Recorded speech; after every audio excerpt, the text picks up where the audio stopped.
Good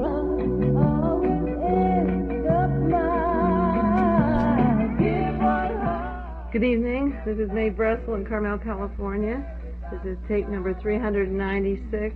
It's July the 6th, 1979, and it's side one.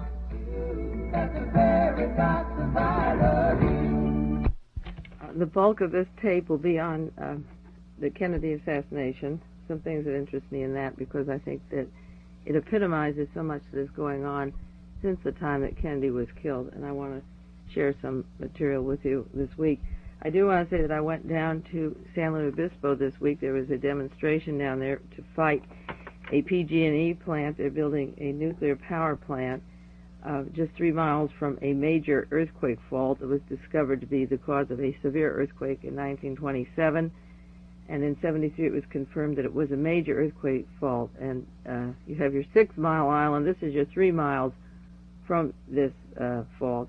PG&E said it would cost in the millions. It's already run into the billions, 1.7 billion, and it's going to go to the customers to pay. I pay $129 for a month for PG&E. But the Canyon story is a dangerous place, and there were a large group of people that got together and had a meeting down there, a demonstration. There were about 30,000, and I have to say that something has happened good since Watergate. If you ask, has the world changed? Has anything changed? I went to the anti-war demonstrations, and it was a hazard. The rock concerts, the demonstrations were filled with Hell's Angels violence, angel dust, LSD that was asked with poison, people freaking out, craziness. The government was supplying these things. Read the Senator Church Committee reports on the whole era and the documentation of the Tom Charles Houston plan that was continuing. That wasn't there, and you could see for yourself that 30,000 people between 20 and 40 were there, and there wasn't one incident of lost child, of any accident, any freaking out. Serious people talking about serious problems, not interrupted by government stupidity and provocateurs and Haldeman and Ehrlichman types and Segretti types and G. Gordon Liddy and their little drug manufacturing teams pouring in all these medicines to divert their minds from serious problems, which caused that 10-year lapse until a whole new group could get together and say, hey, this world is really screwed up. The Abalone Alliance set this up with a whole group of very fine people. One of the best speakers there was Daniel Ellsberg, because he talked about Jonestown, and we talked about the car going down, and he talked about standing in line and getting your poisons, and he sounded very much like Mae Brussell. Daniel Ellsberg was on to the real meaning of Jonestown, not the media story, and he was sharing some very pertinent points down there with them on that, and what was going to follow because of the way we accepted the behavior of these people lining up, what our future has for us. Wonderful musicians and performers, some of the best in the country, were there donating their time. And then there were tables all around with booths, and I have a button collection of 3,000 or 4,000 buttons. Incidentally, if any of you find interesting buttons or go to demonstrations, you can contribute to my button collection. I also collect sweatshirts and T-shirts, slogan shirts, and that's one of the things I like to wear. And apropos of last week's tape, just last Friday I made a tape, number 395, on the back of that sheet, side 2. I referred to an article in Omni magazine entitled Space Law about the necessity to genetically refabricate, engineer the genes to make people adaptable for space as long-term colonists, that they may have to be genetically adapted. And I put that on the tape just last Friday. So Saturday, at one of the booths, they had a sweatshirt, which I bought. It's my new favorite. I have favorites. I bought one that said it'll be a fine day when the Pentagon has to have a cake sale to raise money to buy a bomber, and parents can have money for all the schools they need. But my favorite, apropos of last week's tape, it was perfect, is called The Nuclear Family. And on it, the father has 2 bulging eyes and a long nose that looks like a foot, and an eye on his forehead, and he's got 4 fingers on one hand, and he's got webbed feet that I talked about that Meryl Richardson made for pregnant women with their thalidomide children, the drug companies making these webbed feet. The son has course, no eyes or mouth. He's got holes across his face and 3 fingers on each hand and 3 toes on each foot.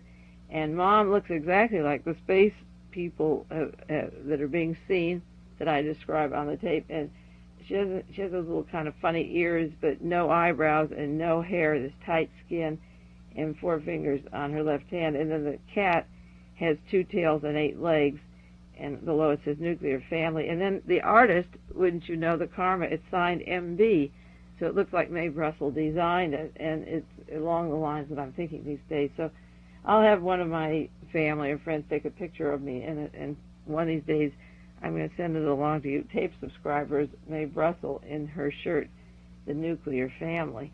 I think, as serious as things are, one of the saving graces of my own existence is that I do have a sense of humor. And even the gross, if you can laugh and work at the same time, I think it's a saving grace. A lot of people are too serious and don't have fun. And as bad as things are, I have fun working on it. And I also have the fun of knowing I'm working.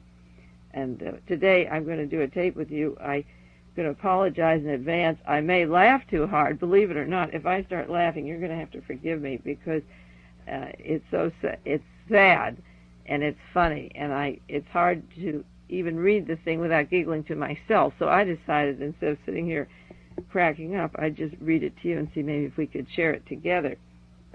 I'm going to tell you a little bit about the Warren Commission and the way it worked, because that was really my first love when I did the research. All these other things were a splinter group that came after I realized what was going to happen following the death of John Kennedy. But the Kennedy thing was my real love, and I spent 8-9 years taking those 26 volumes of Warren Commission hearings and retyping them. I guess approximately about 28,000 pages of resettling just the parts where Lee Harvey Oswald, I believe, was an agent of the federal government, and how I knew it and where the evidence was in those books.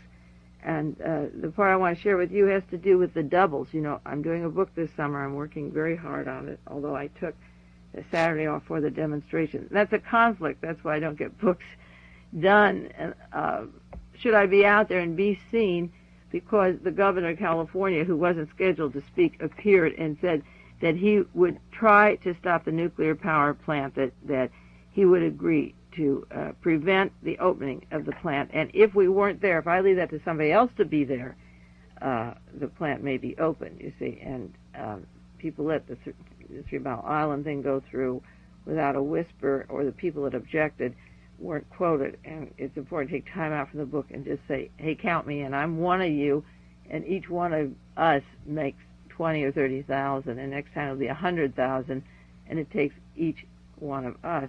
So I took time for my book, but I'm working on a book. The title is Doubles, and I'll tell you more about it later, but I don't want to do too much until it's really packaged and pretty tight, except generally to say that there were many, many doubles. That the book that Popkind put out about doubles had 6 people impersonating Lee Harvey Oswald. Bernard Fensterwald had about 20 pages on it. Robert Sam Anson about 13 or 14. The story of the doubles is, I think, I've chosen it as my first book because I think it's of primary importance in general to understand what's going on in our society today. But there was an incident, one of the many, many doubles that Lee Harvey Oswald had, who was in a barber shop in Irving, Texas. Irving, Texas is 12 miles from Dallas, and it has been verified through all the testimony that he couldn't possibly have been at the shop at the times the man said. They started in the summer and spring, and Lee Harvey Oswald was in Mexico and in New Orleans, and he wasn't even in Dallas, if you believe the Warren Commission. So the barbershop testimony was just one of the many, many doubles. But the testimony was taken, it was volume 10, and the testimony was taken on April Fool's Day, and it was taken by a man by the name of Albert Jenner, Albert E. Jenner, Jr., who, of course, surfaces at the time of Watergate to assist the Nixon committee through that facade, of representing the President of the United States against his criminal behavior at that time in 73, 74. But Albert E. Jenner is the attorney for the Warren Commission, who is selected to interview Clifton Shasteen, a barber who alleges that Oswald was in his shop. Now, Albert Jenner is the attorney for General Dynamics. So the testimony of Jenner with Shasteen has to be preceded with a cast of characters. You have to understand who we're dealing with. General Dynamics was the corporation, the company that made the controversial F-111 fighter planes in Vietnam, the TFX. There was a lot of controversy at the time about the contracts, and Fred Korth, who came from Texas, Dallas, Texas, resigned as Secretary of the Navy because of the pressure of General Dynamics, because he also represented the company that was to get the contract. Fred Korth was Secretary of the Navy up to 6 weeks before John Kennedy was killed, up to October the 11th, 1963. And the dates of history are so important to understand. 6 weeks before Kennedy was killed, he was the Secretary of the Navy, and he resigned under pressure because of the contracts that were soon to come to Texas that they were dangling about. It wasn't a fair, competitive bidding operation, and I have the name of a book here. You can read on it or look up in your library the 1963 references to General Dynamics. The contract would end up to be $6.5 billion for this particular corporation. Now, Fred Korth went from the Secretary of the Navy down to Texas to handle a large hunk of the money for the $6.5 billion, get involved with that. And years earlier, Fred Korth was the attorney for Edwin Ekdahl. I've spelt that on the sheet for you, who was the former husband of Marguerite Oswald. Mr. Ekdahl was the stepfather of Lee Harvey Oswald. When his mother divorced Ekdahl, the attorney representing her former husband and Lee's stepfather was Fred Korth, who went on to be Secretary of the Navy and then had financial dealings with General Dynamics. I have one book on just the subject, the TFX Decision, McNamara and the Military, put out by Little Brown and Company in 1968, and this is the story of the contracts and the controversy, so we won't spend time with that. But 5 weeks before Korth left the Navy, and he had left the Navy and was to be down in Texas, John Kennedy was killed November 22nd, 1963, and 2 days after Kennedy was killed, November 24th, 1963, the war escalated. Thanks to Daniel Ellsberg with his Pentagon Papers exposure, and as I say, Ellsberg is going all the way from the Pentagon in his Rand days up to Jonestown, and very powerful these days in heading a possible sentencing and prison sentence in the next few weeks for demonstrations in Colorado in the nuclear problem that he's been following very closely. According to the Pentagon Papers, 2 days after Kennedy was killed, the war escalated, and the war made a lot of money for corporations linked to the Kennedy assassination, such as Brown and Root, where George de Mohrenschildt went to visit in Houston to pick up money and meet Mr. Brown, and also another executive from General Dynamics. They're going to make these airplanes for this war 2 days after our president was killed, and he was to pull back from the war. Max Clark. Max Clark was chief of security for Convair, that's General Dynamics, that made the TFX, and Max and Gally Clark were very close to Lee and Marina Oswald. Gally was supplying food and money and visiting Marina, while Lee left the Fort Worth area to go up to Dallas to set up his spy network at Jaggers Child Stovall, the government printing office that made maps of Cuba, where you need security clearances, where he worked with other agents. He left the Fort Worth area for several weeks and got himself established in Dallas, and then Marina joined him again. But in the interim, Marina was with Gally Clark, a member of the White Russian. She was a Sherbatov, described as a Sherbatov, a White Russian princess. She was part of the Solidaris, the White Tsarist group that had been funded to the Tolstoy Foundation, the Greek Orthodox Church. Gally Clark was an aristocrat under the Tsar's regime, and her family was involved, the Sherbatovs, in a book suggesting they assisted in the escape of the Tsar. George de Mohrenschildt described them as the Cabots and Lodges of the old Tsarist regime. So Gally was visiting Marina in the interim that Lee was setting up his spy network. Gally's husband, Max Clark, was chief of security for Convair that made the controversial TFX, and Albert Jenner, the man who's to interview Mr. Shasteen, who alleges to see one of the doubles, was an attorney for Henry Crown from Chicago, the large holder of stock in General Dynamics. Albert Jenner was the assistant counsel of the President's Commission to study the Kennedy assassination. There were contradictions in the appointment of Albert Jenner to the Warren Commission.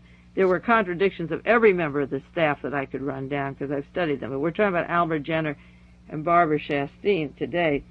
One possible motive for killing John Kennedy was to escalate the war in Southeast Asia because it has been documented he was to pull back the troops. Therefore, any company that made profits off of that war, whose attorney is questioning any member of the Warren Commission, I think there's a conflict. And because Henry Crown has a large hunk of the General Dynamics stock, and he's from Chicago, and Albert Jenner is his attorney, it seems that there is a definite conflict in having Albert Jenner on the Warren Commission staff. There's an article on the Henry Crown Empire, an interesting article. Unfortunately, and I do this sometimes when I'm in a hurry, I have the article and the date, but I have to give you a choice of two papers because many of you are serious researchers and follow these tapes up. It is either the New York Times or the Washington Post, but the date is certain. It was December the 12th, 1976. It's called The Account of Henry Crown, Taking Account of the Henry Crown, and it gives this article a listing of the Crown family major holdings, and at the top of the list is General Dynamics. They had 1,600,000 shares in 1976. That was at the height of the war, and according to this article, they had already, when they bought these stocks of General Dynamics, they had already made a $30 million profit off of General Dynamics. The stock in 1976 was worth $80 million. Their 1,600,000 shares was worth $80 million, and off of our war taxes, because we pay taxes to buy those weapons. This isn't free enterprise. We take out of our pockets to buy those weapons, and they make a $30 million profit during the war years when General Dynamics gets the contracts for the planes that are falling down. In this article, there's other holdings: Hilton Hotels, 1 million shares; St. Louis, San Francisco Railroad, 460,000 shares; Aetna Life Insurance, 400,000 shares; Gulf Oil, 300,000 shares; Standard Oil, 100,000; Houston Natural Gas, 60,000 shares. I'm reading those because those were all involved in Watergate, the Houston Natural Gas and the Standard Oil of Ohio and the Gulf Oil. But these are some of the holdings in the article on the real estate of the Henry Crown family. I cannot understand how Jews left the Tsar's regime, Jewish families like the Sarnoffs and the Henry Crowns, and came to the United States and became czars and exploiters and imperialists of their own and raped their own country. I'm Jewish. I do not understand it at all. I know these people. I know the Crowns. One of their family, the son married the daughter of the Shines, who owned the Boca Raton, the Vassar Hotel, where Robert Kennedy was killed, who've been involved in so many other, I don't want to split off too far, but these Jewish American families that came out of the Tsar's regime and the pogroms of this extensive poverty in Russia and came to the United States and raped this country that became their own czars. I know these people, and my family know them personally. I will never understand their mentality, ever, ever, as long as I live. And the Crowns are those kind of scumbags who can make, as I say, $30 million profits from the time they paid for it off of just one General Dynamics stock. But that's another story. The rape of the country by the Jewish immigrants is another tape. I've done one on the Mormons. I've done it on the Pope and the Vatican. I'll do it on the rape of the Jewish empire, and it's sick. I think that's the sickest of all, to leave from oppression from that kind and not invest back into the people, into the country from which you took it. But Mr. Crown has a prestigious office in Chicago. The home base is Chicago, the home of Jack Ruby, Sam Giancana, the assassination attempt on Kennedy that was to take place in November 1st, 1963. That's one of the doubles, using the name Oswald there. But if you get Who's Who in America, any year, I suppose, I have some collections of them here. 1972-73 is one of the issues I have. Albert E. Jenner, Jr., and it gives all of his credentials from the time he was admitted into the bar in 1930, the Chicago office of Jenner and Block, Assistant Attorney General in Illinois from 1956 to 65, Senior Counsel to the Committee to Investigate the Assassination of Kennedy from 63 to 64, Director of General Dynamics, and his home is in Illinois. The address, if you ever write to these people, maybe you don't know, if you go to the library to Who's Who, you can write to these people and tell them what you think of them and what scumbags they are. But okay, here's the cast of characters, and we're going to go, if I can keep a straight face, just to diverse a little bit, to the testimony of Mr. Shasteen. We've got Albert Jenner from this prestigious law firm. You can look it up in Who's Who in America. Director of General Dynamics Corporation. You can get a quick rundown of them. General Dynamics headed the funding through the banking of Fred Korth, former attorney for Marguerite Oswald. So Albert Jenner comes in here, not baby cling, representing and knowing in Chicago corporation of this size who has a direct interest in the war, and the president has been killed. So now that the stage is set, I want to have a little fun with you today, if I can. I call it fun because I think it's kind of funny. It's April Fool's Day, April 1st, 1964, and Mr. Jenner has called in Clifton M. Shasteen. He's one of these doubles of Lee. He's one of the men who alleges that Lee Harvey Oswald was in his shop. Now, in the testimony, there's only the court reporter and Albert Jenner, the attorney from General Dynamics, on the director of General Dynamics, and he's sitting with Mr. Shasteen. This is volume 10, pages 309 to 327. And later in the room, Robert T. Davis comes in. That's the Assistant Attorney General of Texas, because Mr. Davis has to hear some very important testimony, and I'm going to share that with you, of course. But this is the scene, and he calls in the barber has come in. Now, Mr. Shasteen is asked, has he known Lee Harvey Oswald? And Albert Jenner says to him that we've called you in because we've heard that you have, in quotes, rendered some tonsorial services to Lee Harvey Oswald. That's the way the testimony begins. Now, what was the motive of using Shasteen as a witness? Just to put it precisely, because we may or may not have time for it, his opinion of Lee Harvey Oswald, and keep in mind that factually and physically it wasn't Oswald at all. The times weren't right. The man said he was in the shop in the spring, in summer of 1963. Oswald was in New Orleans and in Mexico. He couldn't be there. He described him as being with a young boy who was 14 years old, coming in 3 times, and he describes the boy's clothing to make Oswald appear possibly as a homosexual. The main motive for creating this particular double was that there is a great length to describe how arrogant Lee Harvey Oswald was, and that he was interested in socialism as against capitalism, and while he was having his hair cut, he said the solution to the problems of the world would be to have one man running everything and not all these little countries making their opinions. So while he was sitting in the barber chair, he was talking generally a few times his opinion about politics. Was it possible that the man they were discussing was not Lee Harvey Oswald at all? Of course it was possible that it wasn't Oswald, because in the first place, as I say, Oswald drove up to the barber shop in a car, and the other Oswald, the classical one, didn't drive a car.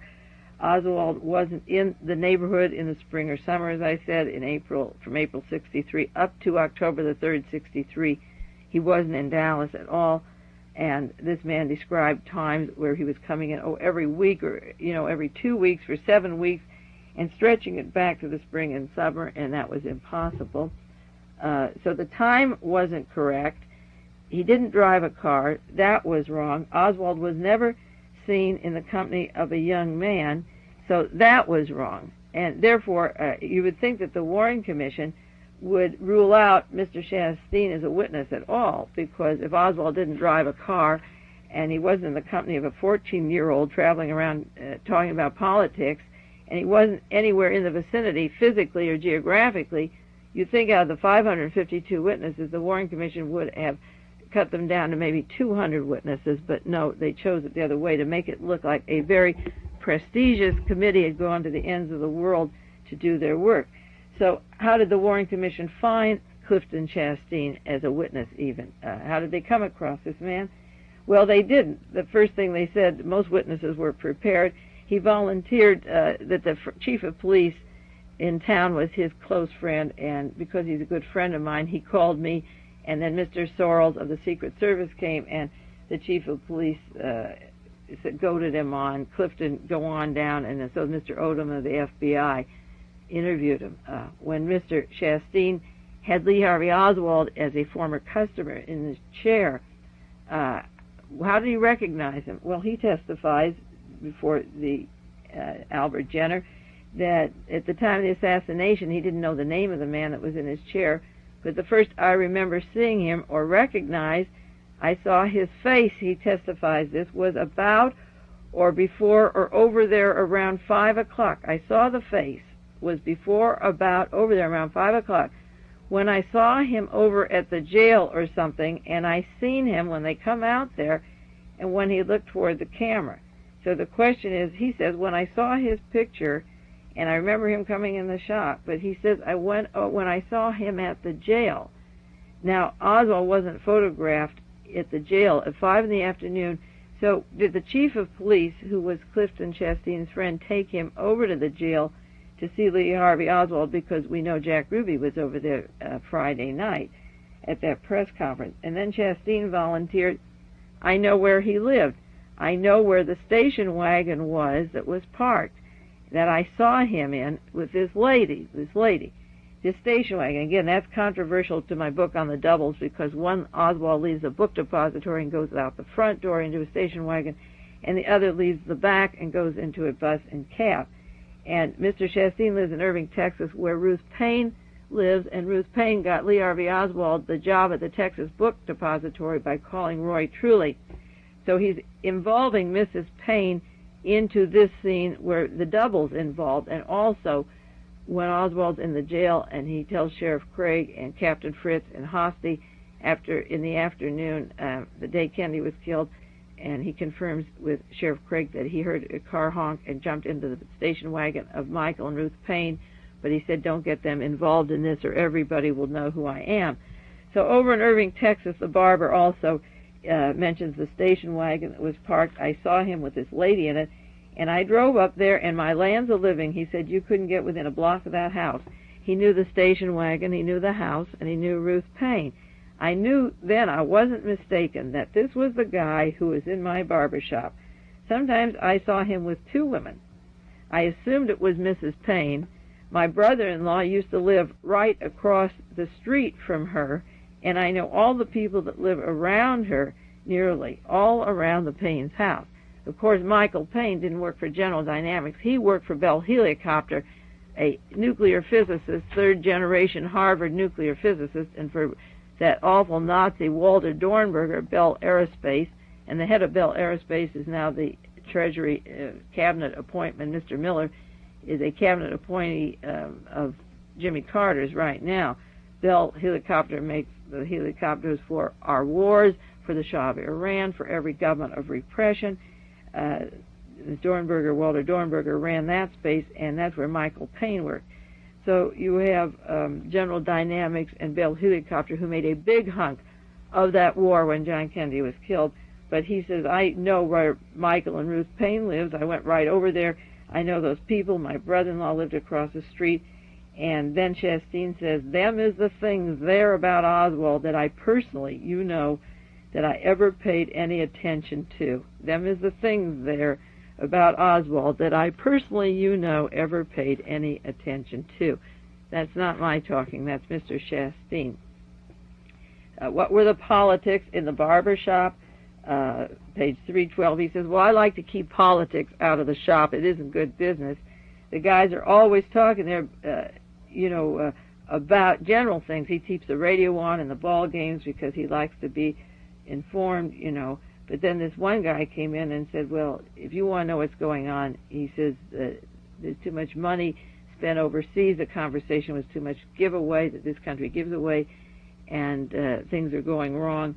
And it's at that point that a man supposed to be Lee Harvey Oswald speaks up and says, well, the solution is to have one leader over everyone else, that you can't have these little old countries around you. He says one leader takes care of every little old country, and when you don't have a bunch of people making decisions for you.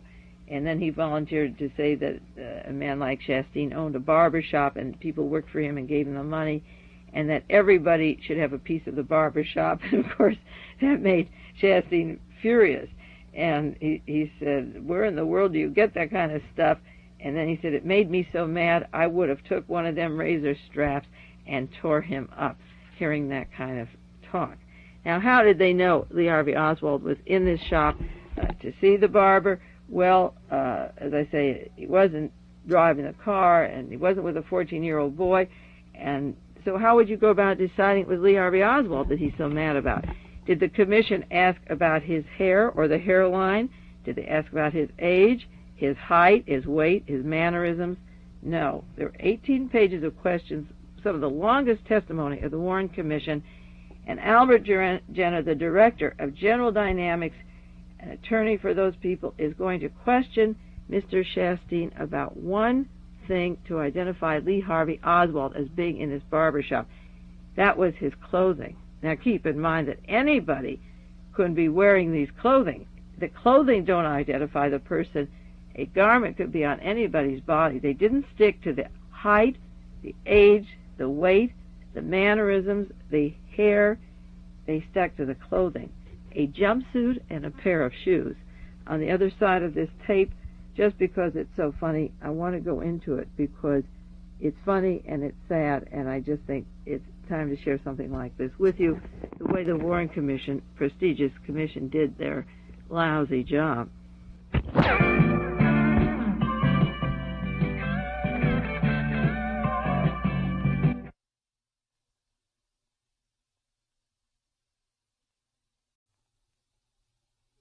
This is side 2 of tape 396, July 6, 1979.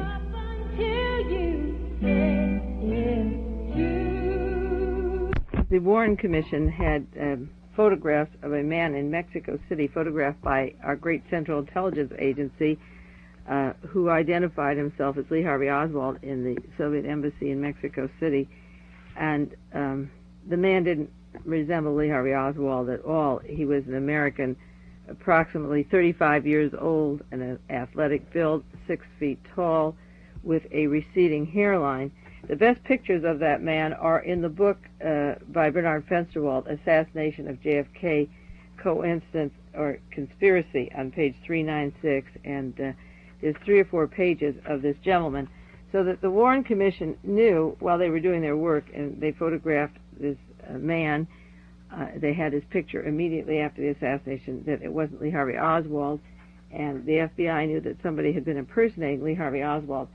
So we have Albert Jenner setting the stage for asking Mr. Shasteen about a man who he says is Lee Harvey Oswald. He knows the woman that he's with, Mrs. Payne. He knows her very well. They live near each other in Irving, Texas. He knows everyone in the area. And this woman had driven, he had used a car, he knew the car, she had driven around with him, Oswald, and another woman, so that the times were wrong. Oswald's driving the car was wrong, and the commission has asked Albert Jenner to interview Mr. Shasteen for his tonsorial services to Lee Harvey Oswald. I'm going to read you the way the interview is done, taking sections from Volume 10, to show you the purpose of this mostly is partly to have fun and partly to understand how Albert Jenner, the attorney for General Dynamics, who was gaining from the Kennedy assassination with great profits, and is talking about a person whose husband is also the corporation is gaining from great profits from the death of this president, how this particular man handles the situation.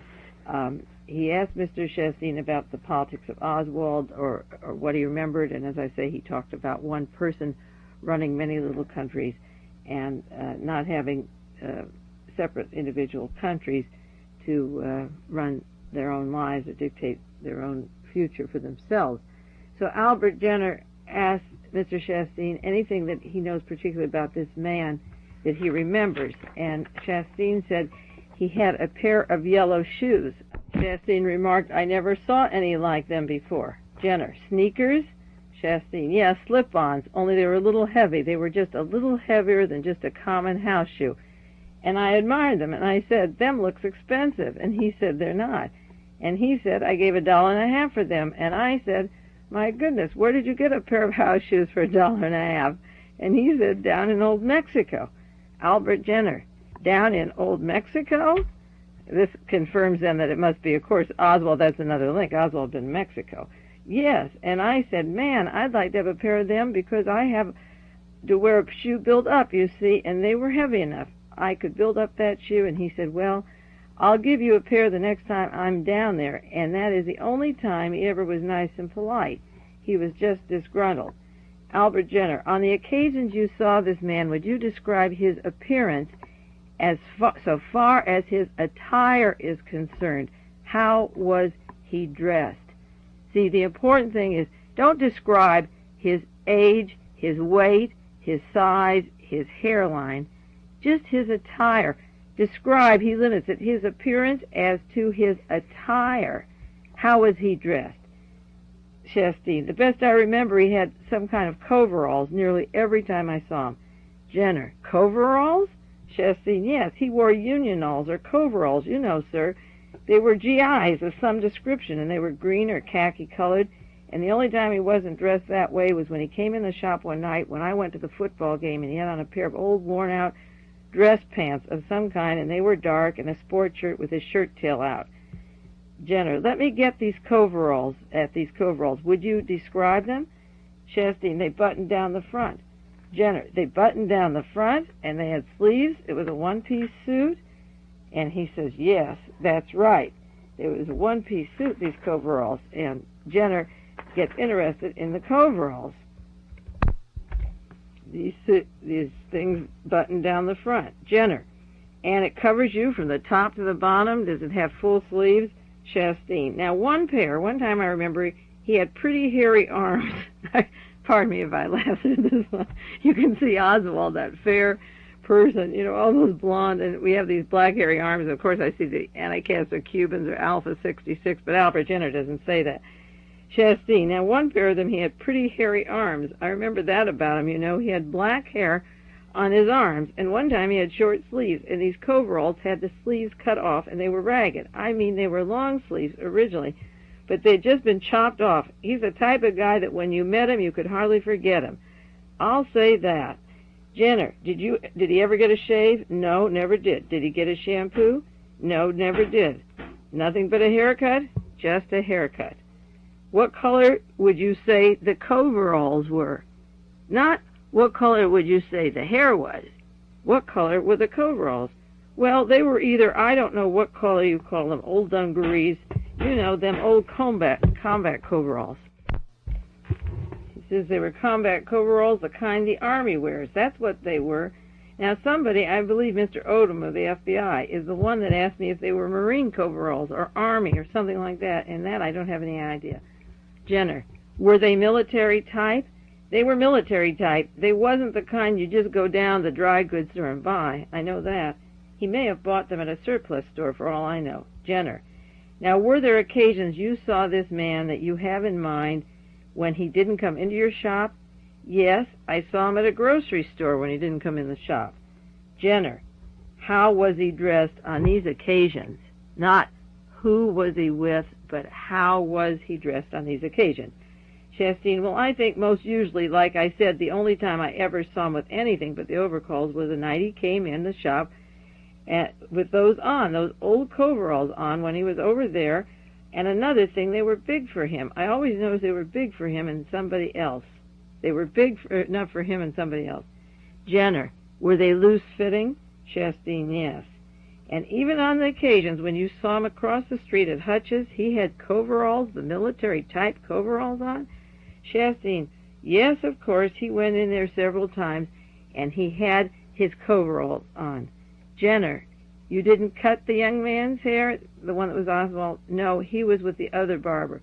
Would you describe that man to me?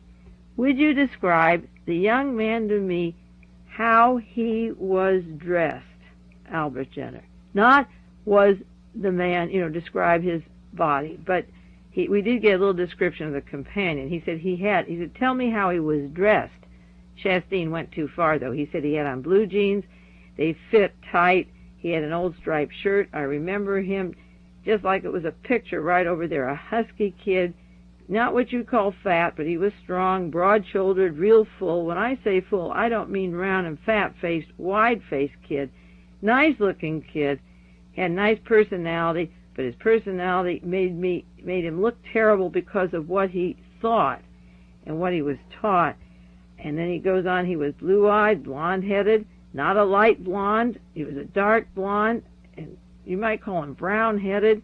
He wasn't anybody's dummy, but he believed in our country and our leaders. Jenner, you have a distinct recollection that the occasions that you saw this man, he had coveralls on at Hutch's Market, and he was accompanied by somebody else. Yes, he was. Did you recognize anybody? And no, I wouldn't say I did most of the time. But he got out of the car, and he goes into that, but he said that Mrs. Payne accompanied some of the time. He says, I understand about Mrs. Payne. He asked her about that. Then he says, I'm going to disagree about her driving him there. He drove up there and got the haircut, and he drove up there. I'm not sure it's a Chevrolet station wagon or not, but I take it for granted that Mrs. Payne was with him when he came into the grocery store. I do remember them being together and a lady driving at the grocery store, but he happened to be driving to the barbershop himself, but he saw him in Mrs. Payne's car, and he knew Mrs. Payne, and so forth. Now, Albert Jenner then asked them, was there an occasion in point of time when this business respecting the yellow shoes occurred? And he goes into the dates of the yellow shoes incident. Jenner, would you describe the coveralls a little further? They were full length? Yes, sir. Did they zipper or button down the front? Well, I wouldn't like you to know, he says, the statement I made, but I almost say they were buttoned. At least they had a button at the top. Albert Jenner, did he normally have them buttoned at the top, or did he have them open at the throat? He had them open. But another thing, there are little things like we get to thinking about now. I know that these overalls, he wore them a little like that, indicating, and Jenner catches on, he says, he wore them with the collar up? And Shasteen says, yes, and just flopping out. And you remember an occasion when the collar was up, it was coveralls, and they were long sleeves, and someone had sheared off the sleeves of a particular pair? Shasteen, well, they were ragged. They were just chopped off. Jenner, otherwise the sleeves were always down to the wrists? Well, I'll tell you, he said, one of the barbers said his head was dirty when he cut his hair, but it was always clean when I worked on him. He changes from the sleeves, other than the sleeves that went down to the wrists. He says, and he explains that the head was dirty when the other person cut it, but he's clean when I worked. He changes that a little bit from the length of the sleeve to the hair. Jenner, it's hard to explain. This is Albert Jenner, the attorney for Henry Crown, the director of General Dynamics and these huge corporations, and they're talking about dirty hair and sleeves down to the wrist, and Albert Jenner says, now this is where I may really crack up, it's hard to explain. And Shasteen says, yes. Then Jenner says, would you describe the house shoes? Shasteen, well, they were. I wish I could find something. They were a darker yellow than this right here, indicating to something. And they had a much tanner sole on them, and it was almost, you call a brown sole. It wasn't leather, and it wasn't rubber. It was like a neoprene. Jenner, the soles were darker than the uppers? Yes. Jenner, they were firmer leather or soft or pliable? Shasteen, they were soft and nice. They were sturdy house shoes. Of course, like I said, I build a shoe up. One shoe, and they made me notice them, and they were the type you could have built up one, and they still would have stood up and been nice.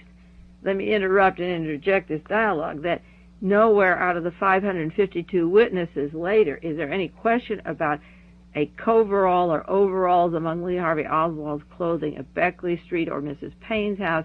There's no discussion of yellow shoes. There's 552 witnesses. There's 23,000 exhibits. The subject never comes up. So Albert Jenner is padding these pages with the most ridiculous testimony. Let's continue. Were these house shoes that had flat soles without heels? Oh, they didn't have no heels. They may have had a little heel, but I mean they didn't have an extra heel because I looked at them good. I mean, I wasn't interested in them until he said he got them from old Mexico, but I knew that was out. Jenner, were they the pull-on type or the lace type? No, they were just the pull-on type. Did they have elastic in them? No, no elastic. They were just the loafers to a degree, only they were nice shoes. They were just slip-on. They had a spur piece in the back. Albert Jenner, a spur piece? You know what I mean. The back wasn't so flexible. It was a firm, a fitted heel. It was just real nice. Albert Jenner, they had a reasonably firm or higher heel? In other words, what I'm talking about, up on the back part of them. Jenner, the back part about them is what I'm talking about. Shasteen, yes. What we call the heel of the shoe, the back of the shoe, not the heel that you step on.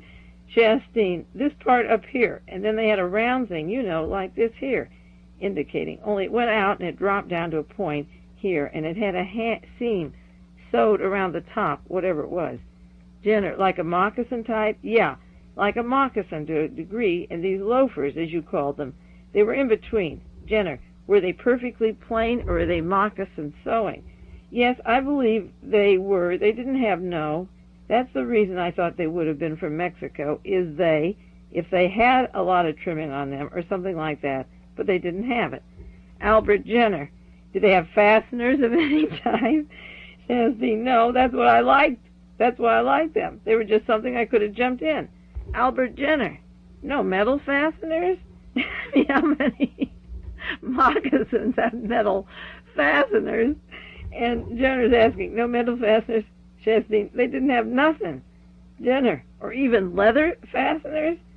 Shasteen, if somebody would find them, I would still give $2.50 for them, $2.50 for them. Jenner, how many haircuts did he get?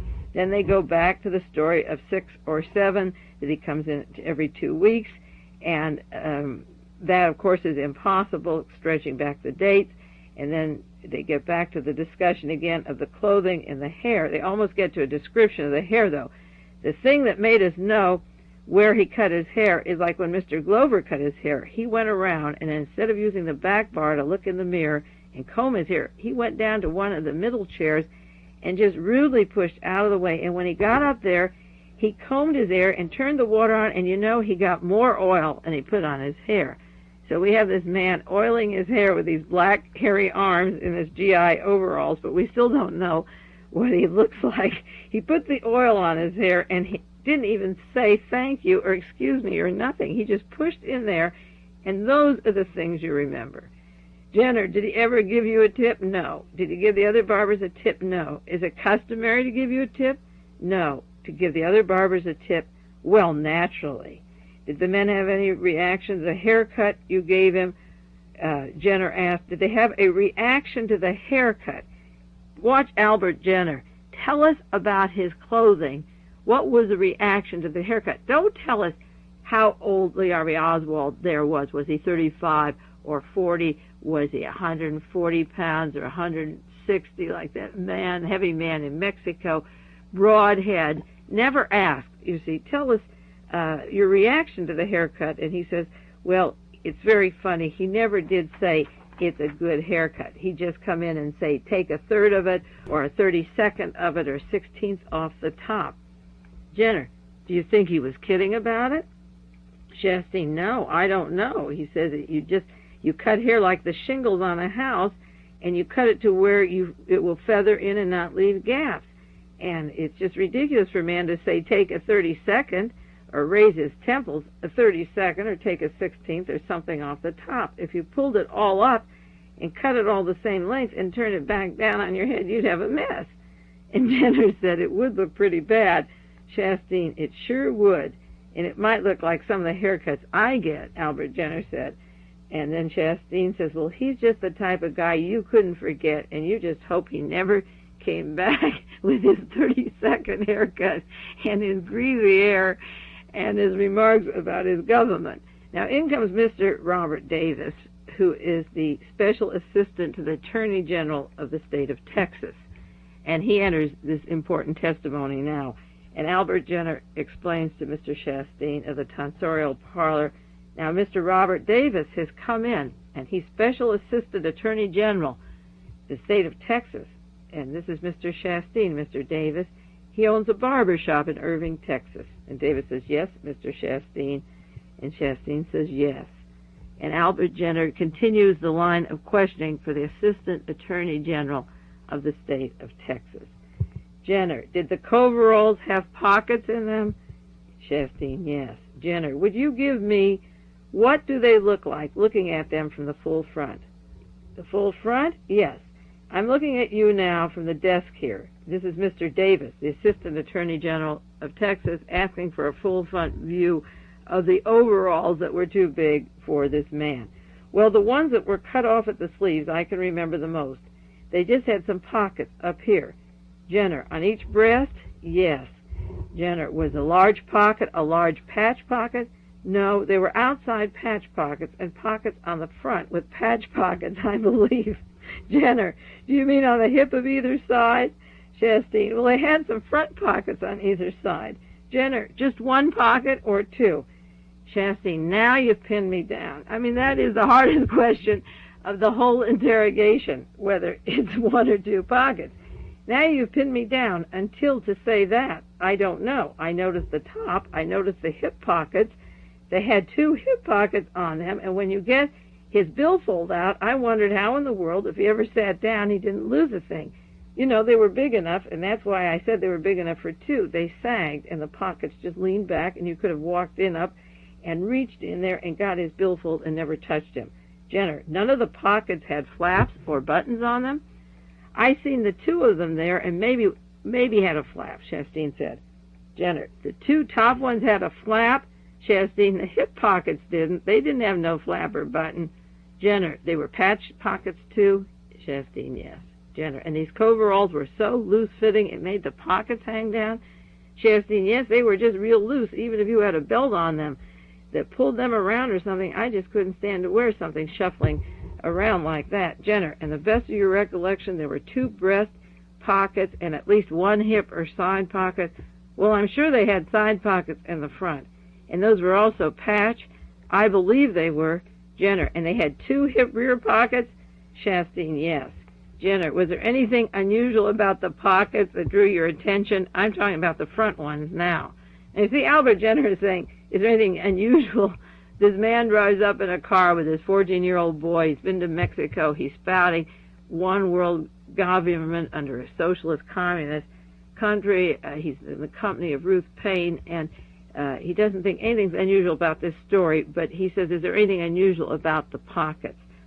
Shasteen, no, not anything unusual about the front ones, but the hip pockets were gaped open and they sagged down. Jenner, because these coveralls were so ill-fitting?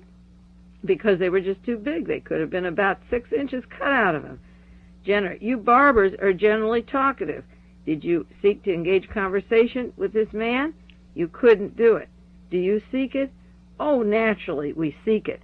Then he says to the court reporter, she don't need to write this down. He's under oath here, and she's typing anyway. She don't need to write this down because this ain't going to help you a bit when I'm fixing to say. But the theory I work on as a barber, if a man gets in a chair, and I tell my other barbers that if he gets in a chair, when you strike up a conversation with him, and if he doesn't want to talk, don't talk to him. You just say as little as you can.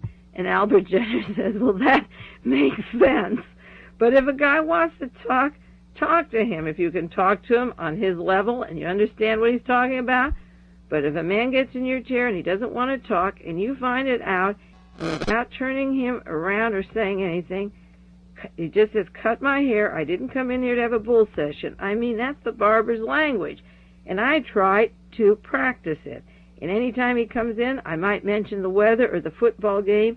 You know, a barber has to get up and read the paper every morning and turn on the radio because everyone that comes in, if you're not up on the latest things that are happening, you're going to sit back and then you can't talk to them. So I usually, he says, get in real hurriedly. I run through my paper. I usually run through the paper real hurriedly, and I see the headlines at least, and I turn the radio on, and you just couldn't strike up a conversation with him, I guess, because if I had mentioned politics, we try to avoid it as possible in the shop. Had I talked with politics with him, I would have gotten him since he was the type of guy he was, I wouldn't care to talk politics with him. Well, Jenner says in any event, he didn't evidence any interest in a bull session. Is that true of your elders? No, we didn't talk with him. You just couldn't talk about it. He was short. You can't name it. He'd just come in.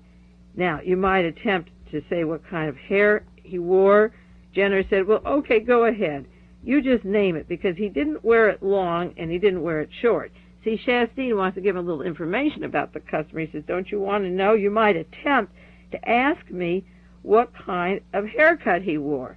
Shasteen is asking Albert Jenner, don't you want to know anything about the man we're talking about? You haven't even asked me, and we're almost through with our testimony about his hair. He says, okay, all right. He says, go ahead. He says, you name it, because he didn't wear it long and he didn't wear it short, and it was short enough to stand up, but it was too long to stand up. He just was roughshod haircut, because many times I thought, boy, you ought to let this grow out up here, and it will lay down and go nice, or either cut it off where it won't stand up.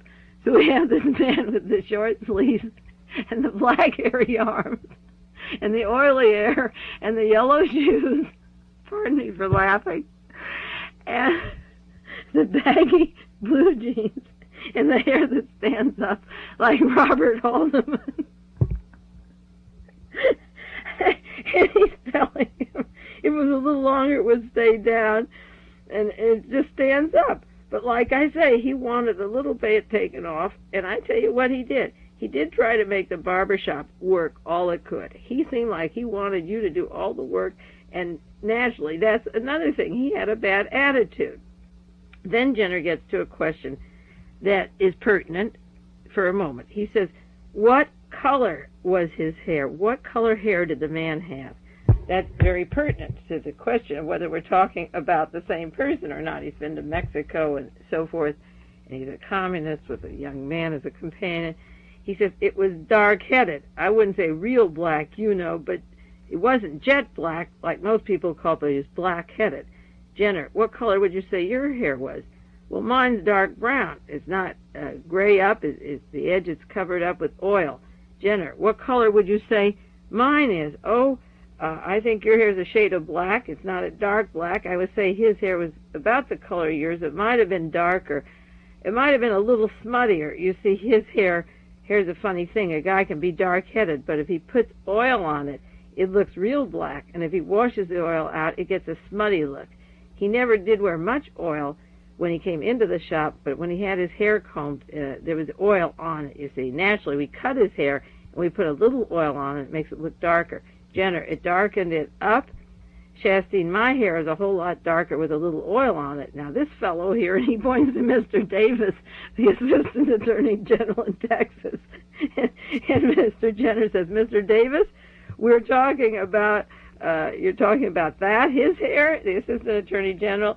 And Shasteen says, yeah, his hair. If you take the oil off of his hair and washed it out with some kind of heavy shampoo, it'd be almost what you'd call a blonde or a light red. Is that right? And Mr. Davis doesn't want to go on the record, so it says no response. He doesn't want to talk about his hair. And Mr. Jenner says, how much hair did he have? A full head of hair? And he says, well, it was rather short and thin around here by the temples, and the way his hair lies back, by the time he's 40, he could have been bald. He had hair around the center. Jenner asked, was he losing it? Well, there was just a little crease that started back here, and naturally a barber would notice that hair because that's finer, you see. There was this little crease in his hair and a little fuzz, that hair of his. In another 5 or 6 years, he might have been bald-headed. I'll tell you another thing. I don't know whether I told this fellow or not, but there's little things that you can remember, the little things that you can't remember, and he just had a hard look sitting in that chair. He's just the type of guy you don't care about working on. The other men in the shop, they didn't care if he ever came back.